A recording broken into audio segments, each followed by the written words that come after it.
Hi, welcome back to another edition of Inside Great Lakes Sailing. My name is Greg Norman, your host. Well, Mother Nature has finally turned her good cheek. The weather's gotten a little bit warmer, and hopefully everybody's out working on their boats to get ready for what hopefully will be a great summer. We're going to check in with Nagui Matta, who is our great wanderer. He's been working around the Atlantic coast and coming up the intercoastal waterways. We're going to talk to him at length about the trip up the St. Joe's River down near Jacksonville and a little bit about the trip. We just thought we would check in with him. It's been about a month, and he's made progress about 200 miles from the last time we talked to him in Fort Pierce. And I think you'll enjoy the interview. We also check in a little bit briefly on the DYRA's winter seminars, which are finished up down at North Cape Yacht Club. Wally Cross went down to the LaSalle area, talked to a real nice contingent of sailors down at North Cape. And that was kind of fun to watch, and we were part of that for a few minutes. Wally's always got great things to say. And the last item, the Great Lakes Sail Club is working on putting together another Mackinac race, but kind of an overnight for the cruisers who are interested in doing it. And they're doing a survey, which is what we're putting up here on the site. So if you have an interest in talking with them about the possibility of racing this summer in a slower format after the Mackinac, then check out the survey and see if there's any interest. Up next is our friend Nagui Matta, and we're going to talk to him about his travels. Hi, welcome back to another edition of Inside Great Lakes Sailing. We've got another friendly face in Nagui Matta, who is talking to from Charleston, South Carolina. The last time we talked to you, you were in Fort Pierce. Now you've gone about 200 miles north, give or take, up to South Carolina. We're going to talk about your trip up the St. Johns River. We're going to talk about the intercoastal as a relationship to open water. But let me get to all of the questions by saying, how are you? It's been great, man. I've been doing great. It's kind of a cold and rainy day here in Charleston, but last night and this morning there's gale warnings out in open water, so kind of tucked in and comfortable for the day. Okay, what's the temperature? Well, this morning it was 47 degrees, so Okay. Well, that's cold. This will be the first time since October that we've talked that it may actually be warmer. It's sunny here, and it's going to be 61. It actually, for the first time in 6 months, it might be nicer here than where you are. Probably. We've had some 88, 89 degree days here and sunny and hot, actually. I used the AC quite a few times. Okay. All right. Is it humid? Yeah, I'm guessing as well. It is, yes, but it's okay today, but it's gotten quite humid in some spots. I used to joke to my friends when I lived in Florida for a year that my glasses had windshield wipers to take the fog off. And actually, a couple of aunts and uncles go, well, they don't make. Anyway, kind of move forward. All right, so Fort Pierce, and so kind of give us a little, let me back up one. How far and how long have you been on the boat at this point? I started in mid-July. Okay. So it's been at least 8-9 months now, and it's the last time I checked the mileage, I think it was 3,600 miles, something like that. So right. yeah. And the end of the journey is going to be when? Ballpark. Hopefully in August, and back in Michigan in August. Okay. Yeah. And then what happens to your boat? Well, it just gotta take a clean up for a while, and just hang on for another month or two and haul it out in October. Okay. So you are obviously retired. Yes, I am. So have you thought what the next adventure is, or have you thought what the winter of 23 is going to look like? Oh, not far, not that far. That's fine.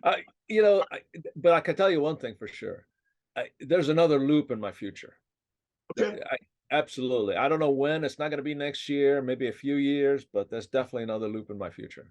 So that reminds you don't have a few years left, just so you know, so you probably get it done quicker than later. Thanks, buddy. We're both closer, right?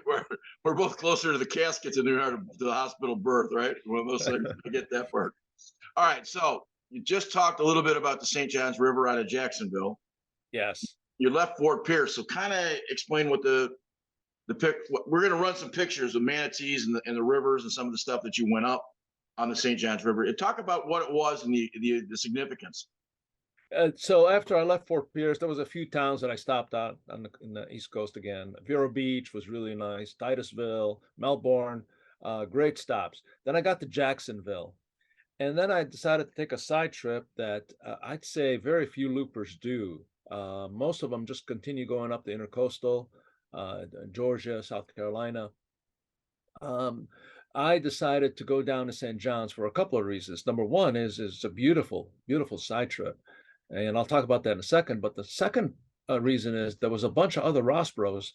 That's the brand of my boat that were meeting down there, and the timing just worked out perfectly. So we kind of had a rendezvous, and it was great fun. We had one guy who living on the St. John's in a place called Astor, and he let us use his dock, and it was great. That was like a total of 8 Ross Bros that we got together, partied for a couple of nights, and it was really a very cool experience.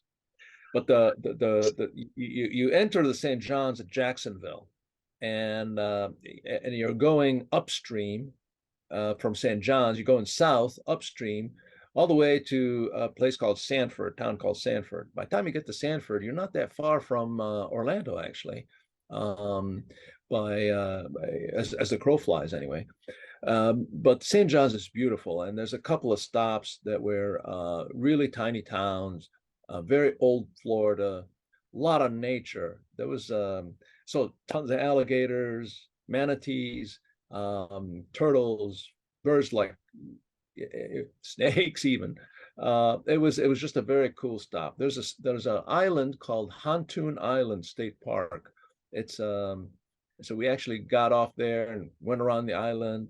It's just an amazing side trip. When you're in a 9-foot dinghy, do you worry about a 10-foot alligator? No, they stay mostly. Actually, there was one that right in one of the marinas I stayed at, and literally it was like right there, right behind the boat.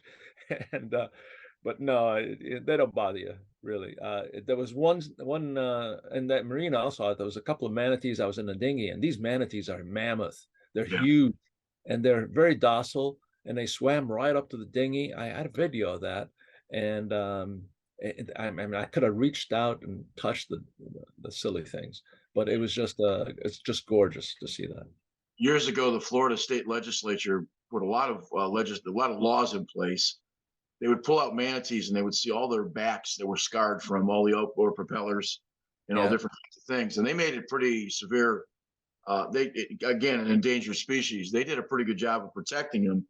And yeah, at one point, and I want to go back to the late 80s, but at one point they figured there was less than maybe 3 or 4 thousand. And I saw something recently within the last couple of years that now they have literally they're closer back into the tens of thousands. yeah. There's a lot of them on the rivers and the canals. Yeah, Um, and it's to the point where, if you see a manatee, you radio the boats behind you, not so much to so they can look at them. Uh, it's just to watch out for them, basically. right, So right. it's a courtesy thing. And I've gotten called many times by other boats ahead of me. It says, "Hey, watch out around that corner. There's a bunch of manatees floating around." Yeah. So, They used to, where I lived in the southwest part of Florida. They used to hang around the mangroves. And yeah, when the tide come out, they would, you could see the tops a little bit, but to see some in the 80s when some of the DNR departments would take pictures of what the damages were to some of those animals. It break your heart because right, they're basically, waterborne rhinoceroses to some extent without any attitude. They just yeah. kind of float and eat algae. Exactly it. And there's a couple of we made a couple of stops at some springs.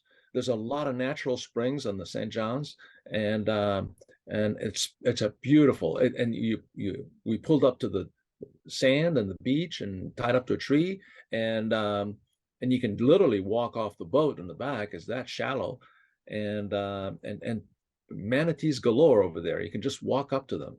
You said something earlier too, which I find interesting. Old Florida. Old Florida is really different than everything that most of the folks from the north come down to see, because they're usually either next to the beach or at a place like Orlando where you've got Walt Disney, which looks like every other town. And Old Yeah. Florida is very, very much Spanish moss, like you'd expect in southeastern Georgia. It really Yeah, is. older homes. There's some towns. I stopped at a place called the Sunbury in Georgia. This was not on the St. John's, and it's actually in Georgia, but it's very much like that. The towns that time forgot, basically. Very cool, very nice, great people, but completely different than what you expect Florida to be. Old plantation style of what you might expect from a movie. And then I Yeah, think of Savannah being that the sort of the ultimate of that kind of architecture and sort of culture and ambiance that comes with it. And it's really pretty cool, especially if you're in some of the smaller towns, because I still think there's a lot of old Southern, and I say it in the best way possible, hospitality, just great folks that are love the where they grew up. And they're just different from a lot of what else Florida has become. absolutely, absolutely. I stopped at a couple of places. Um, People are very friendly. I actually had people buy me drinks. Just when they hear about what I'm doing, it's just very cool to they're that friendly, they're hospitable. Yeah. So it was really nice. Okay, so back off the St. John's, then where do you head from there? So I went down to St. John's, back up to St. John's. I retraced my steps, and then I ended up in oh shoot, I ended up in Savannah eventually. Okay, there was a couple of stops before Savannah, and not Savannah, and then here I am in Charleston. So left Florida. Fernandina Beach was very nice. Fernandina Beach was really amazing, actually. You come by Jack. You come by Jackal Island. I did. We stopped at Jekyll Island. Again, it's a little bit. It's not old Florida, but it was a beautiful stop. A lot of Yeah. old homes. There's a lot of Goodyear and other Carnegie, and they all had places. Stopped at a place called Cumberland Island, and again, the Cumberland Island used to be a vacation spot for many of these tycoons, and a lot of old mansions there. They're not kept up; they're not used today, but it's very cool to see. The north end of Jackal Island was always Atlanta money.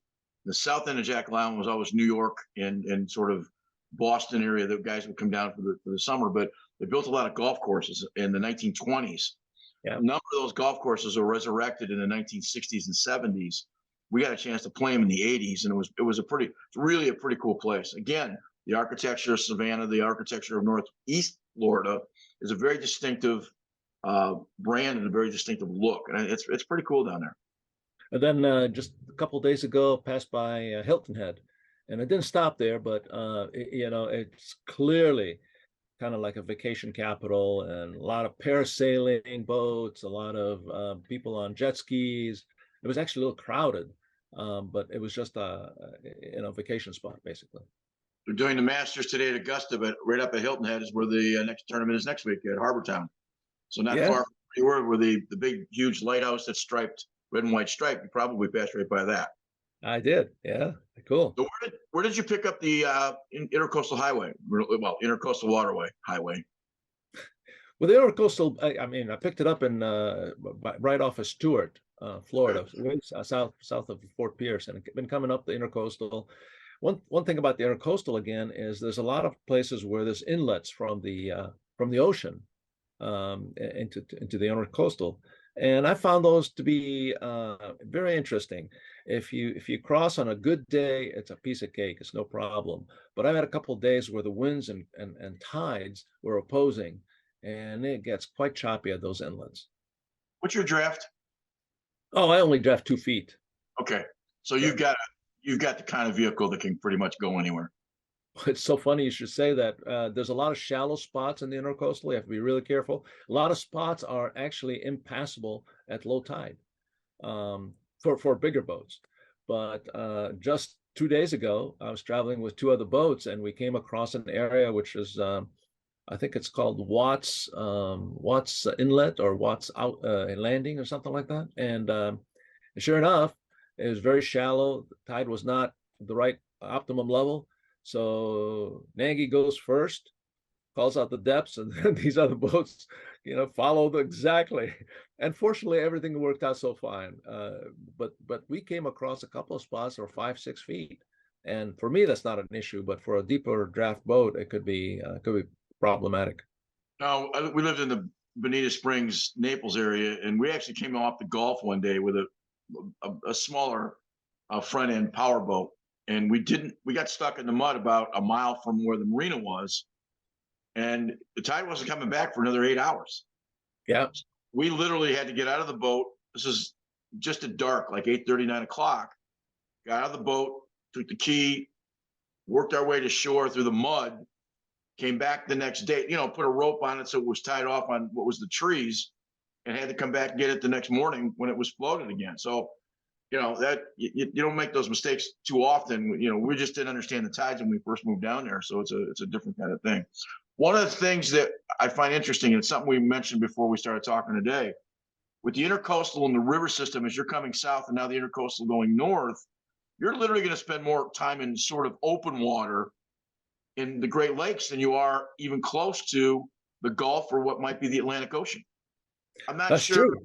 I'm not sure people really get that understanding of that. Is that a fair analogy? I think that's a fair assessment. Absolutely, especially depending on where you start in the Great Lakes or which route on the Great Lakes you do. But yeah, many people will tell you that the worst water they've seen on the loop is in Lake Michigan. Right. It has some really nasty days and more days that you have to wait for the weather window as opposed to some other areas. So yeah, the Great Lakes are could be very treacherous. Somebody asked me what the definition of open water. I said, well, if you look on one side of the boat and can see land but can't on the other, that's open water. And if Yeah, you're on a river, if you look on both sides, you can see land. So it's not a real hard definition of what you're talking about. It also probably makes more sense because it's safer. If that makes any sense, coming down, because I'm guessing most people that do the loop, a good majority of the people that do the loop, are probably retirees. I can't imagine yeah. a lot of younger guys doing it. There are some people that work while on the loop. Right. Uh, there are others that are still take a year of leave of absence, for example, or less. But majority of people are, I'd say roughly my age, and the retirees. But going back to the Great Lakes, there's a saying among loopers is that um, traveling on the ocean will prepare you for the Great Lakes. Wait a minute, I got it backwards. Traveling on the Great Lakes will prepare you for the ocean, but traveling on the ocean will not prepare you for the Great Lakes. So Okay. So when you go up the intercoastal waterway, you're yeah, going to miss a good portion of, so for example, the Outer Banks. Is yeah, that I'm going to just be on the intercoastal at that point. is that a decision that one makes because you understand how beautiful the Outer Banks are, right? Mm-hmm. So Yeah. that's a decision you make because that's just the way you're going to go. Is that fair? Yeah, there are spots on the intercoastal where you can decide I'm going to go on the outside for this segment. Okay, it has to be a really good weather day, and your boat has to be able to handle the conditions. But yeah, especially if you're on a cruiser that can go 20 miles an hour, and a nice day, people will choose to go on the outside. I haven't done that yet, Yeah. but yes, it's a possibility. I would think as age and size of boat would give you some determination in that decision because you are by yourself and it's not, it's not going to get rough to tip you over on the intercoastal, but it might out in the ocean. Exactly. Especially the waves. Yeah, especially at the inlets going in and out. You have to time that fairly carefully. Is there anything on the intercoastal that surprised you? Is it look the same as you're coming north? Is it pretty much all the same look? No, not at all. Not at all. There are some places in Georgia.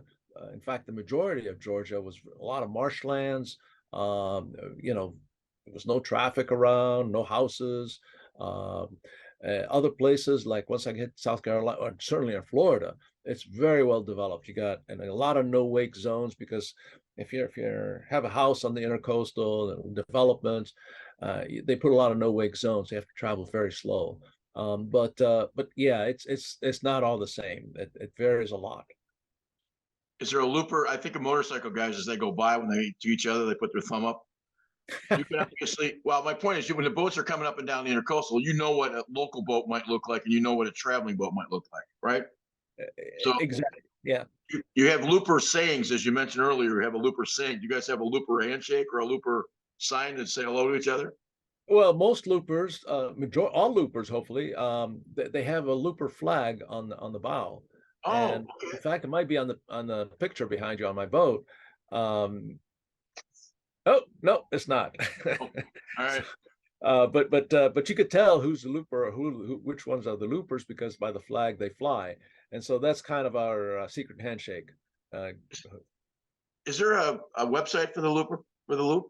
They have a yes, web. that's a great America's Great Loop Cruising Association, AGLCA, Okay. and it's a great resource. I want to put a plug in for them. If you're a lot of people just join that group and participate in its activities even before they start the loop, just to get to know what it takes and learn from others' experience, that sort of thing.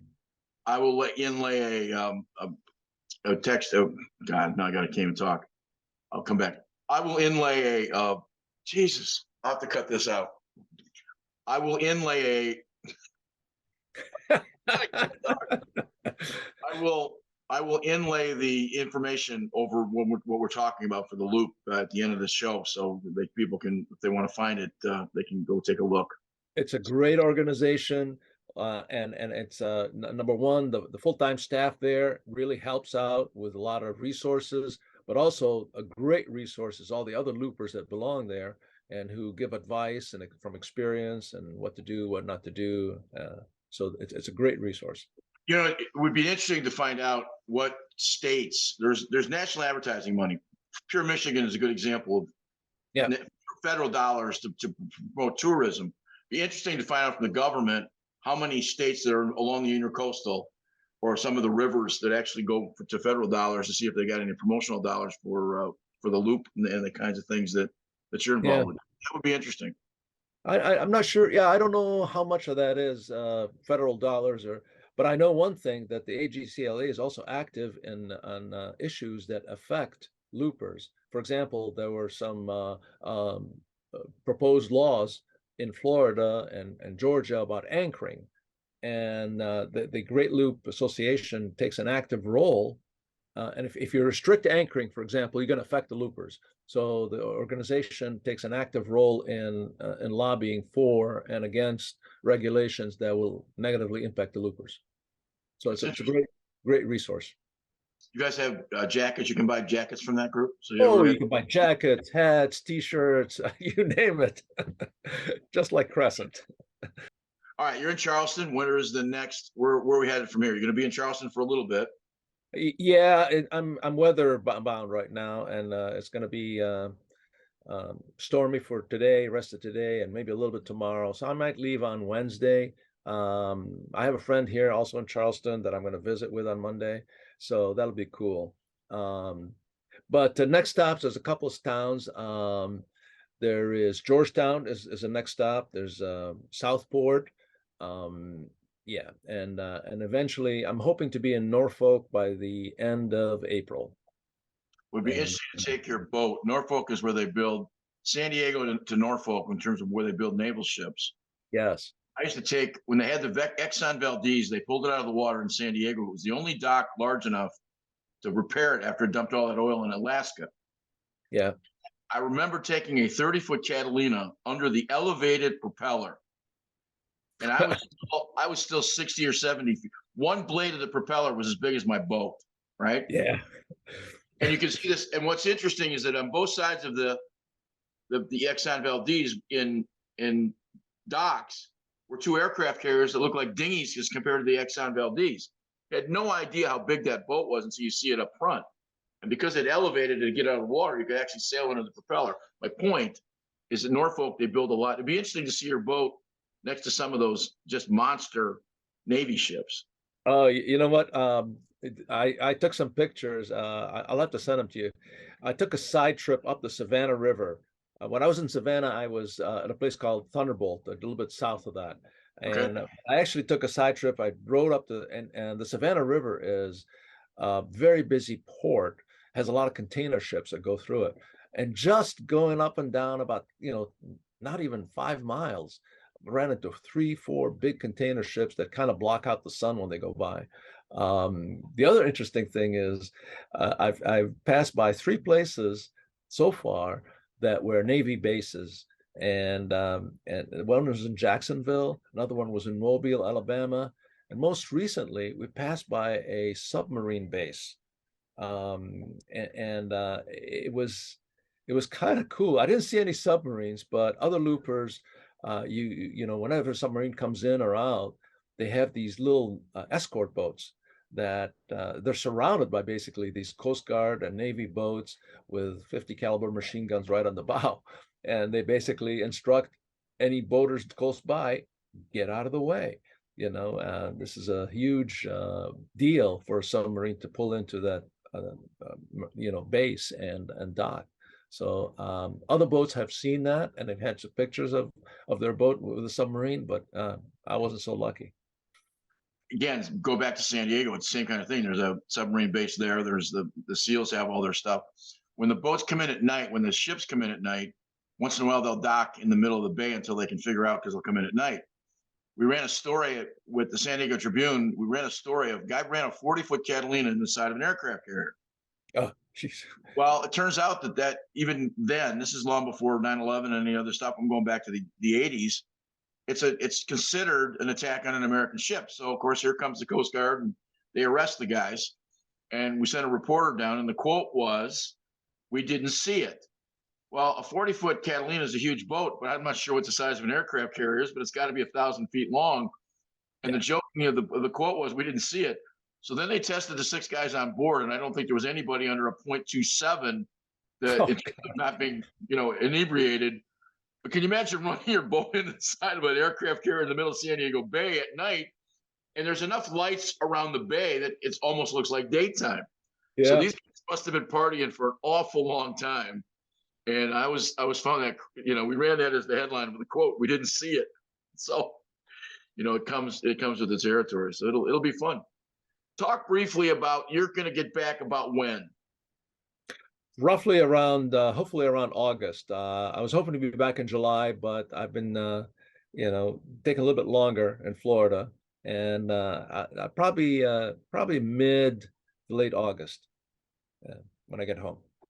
If you had a companion, if you were married and you had a companion on this trip, would you want a bigger boat, or could you do it on the one you have? That's a really good question. I personally, I would like a little bit bigger boat, but I know at least 3 couples that have done or are doing the loop on a boat the same as mine. And one of the couples, actually 2 of the couples, have a dog with them. So picture on this little 25-footer, a couple with a dog that are living on it and cruising around the country. It's doable. I question whether it'd be big enough for me anyway, but The interesting part of the interview with you is I find myself on YouTube. I used to watch sailing and look at new sailboats and all of the reviews. I find myself now looking at trawlers, which is what you have. So they're doing all kinds of trawlers, and you start to see these trawlers. And I'm now really enamored with the trawlers that go from about $1 million to $1.5 million. They have washers and dryers, and they have all this kind of stuff. But the innovation on these boats is really pretty cool, and they're liveaboards. And there's a 45-footer that somebody makes that I think it was $1.3 million, and you got to see this thing to believe what a beautiful boat it is. But I find great interest in it because it's a really kind of cool way to travel. It sure is. So I'm in Charleston, and they put me on what they call the mega dock. Okay. I'm sitting here next to 55, 60, 70 footers.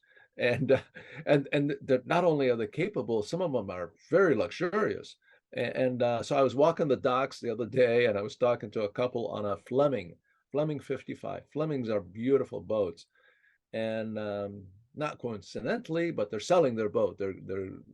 But they live in Annapolis.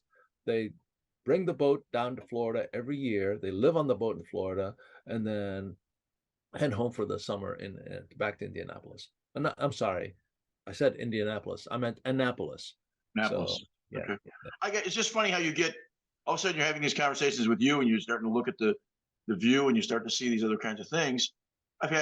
I've only had one power boat, and that was the one we had before we bought the sailboat that we had now. I've always been a sailor, but there's things about the power boat I miss, going out to Strawberry Island and dropping an anchor and standing in the water on the 90-degree all day, with the back of your boat, with everybody else swimming. And that's a lot harder on a sailboat than it is on a power boat. It is, but I got to tell you, I miss sailing. I miss sailing. So the best answer is to have one of each, right? Okay, that's right. Well, then maybe what I can do is if I get something along your version, do they make something in a 12-foot about the size of your boat, 12 feet long? Or all I can afford, but at any rate. All right, so you're going to be back sometime August, September, somewhere in there. Probably late August, yes. Is there anything coming up that you're really looking forward to? I got to think the East River in New York has got to be something you got to be jacked about seeing, because that's got to be pretty cool driving, through the New York area in your own boat.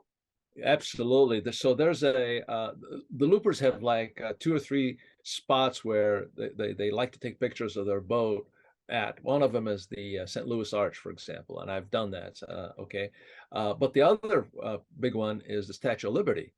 There's actually an anchorage right off the Statue of Liberty, and you're allowed to anchor overnight over there. So a highlight for many loopers is to have a picture of their boat anchored in front of the Statue of Liberty. It does get a little rocky, I'm told, because of all the ferry boats going back and forth, but it would be pretty cool. I'm looking forward to doing that, to spending the night in front of the Statue of Liberty. This may be a really weird question. You don't have a shower on board, do you? On your boat? I actually have two showers. Okay. What I was thinking is that if I stayed overnight on Anchorage where I didn't have a chance to take a shower, I'd have to jump in the water at some point. But from some of the places you are, I'm guessing the water's pretty cold. Yeah, it's pretty cold. No, I'm just thinking of the convenient factor of not getting that shower in the morning. I'd be pretty grumpy for a while. That's not. I just crazy thoughts get in my head. So let me last subject. Fishing. Have you pulled the fishing rod out? The answer is no. Okay. Yeah. Wait. There's two questions in there. Have I pulled my fishing rod out? Yes, I have. Have I got a Florida fishing license? Yes, I have. Have I caught anything? No, I have not. Okay. You have to use a fishing rod for more than what was a pretend sword. You can't place Zorro on the front deck. You got to actually go out and throw the thing into the water. Anyway, one of the nice things about doing this series with you is I get to despair all the fishermen that I know that are in my family. So this is one of the few times I get to sort of make fun of the sport. It's a little bit like making fun of bowling. I was told fishing is going to be such an easy thing in Florida, and I actually got a fishing license and everything, but I guess I'm not good at it. Well, I'll tell you something. This is not probably for me to say, but if I went fishing and I had a boat like yours, I have never cleaned a fish before. I'm not a fisherman, and I'm sure that I would scare the living crap out of me because I don't have any clue. So we probably have to go to the market to get our salmon or get our bass or whatever else we eat, because there's no way I'm cleaning a fish. I'm just chicken. I got a fillet knife and everything and a cutting board. Well, just waiting to catch something, man. Right. You're using bait. Maybe that might be a consideration. Oh, is that what it is? Okay, that might have a little warm or something. I know that I've seen cartoons, so I'm not sure how that's going to be. All right, so next time up, you're in Charleston. We'll probably catch up with you. I'm guessing the Intercoastal. Then probably, what's the next big stop for you? Say 3 weeks from now. Probably Norfolk. Okay. So let's plan on doing something around Norfolk, maybe we could do something with Norfolk. Maybe a kind of a walking thing with the phone. I think that might be kind of cool. Okay. Get a look of it and see what it looks like. Yeah, you're right. We haven't done that. It's been most of this on the boat. Today would not have been a good day because it's rainy and windy. But maybe we'll do something like that next time. Cool. Listen, I appreciate your time, and always, dude, be safe. Thank you. And again, if anybody from your viewers has any questions, just let me know and we'll address it next time. We'll do that. And happy Easter. Happy Easter to you and your family. Take care. Just wanted to take a couple seconds to thank Nagui for coming aboard and talking to us a little bit about his trip. It's always interesting talking to a guy who's, I guess, looking for a second time around the loop. So hopefully he gets home in August. We get a chance to sail with him, and hopefully weather continues to stay warm and we get out on the lakes. So best of luck, have fun, and thanks for watching.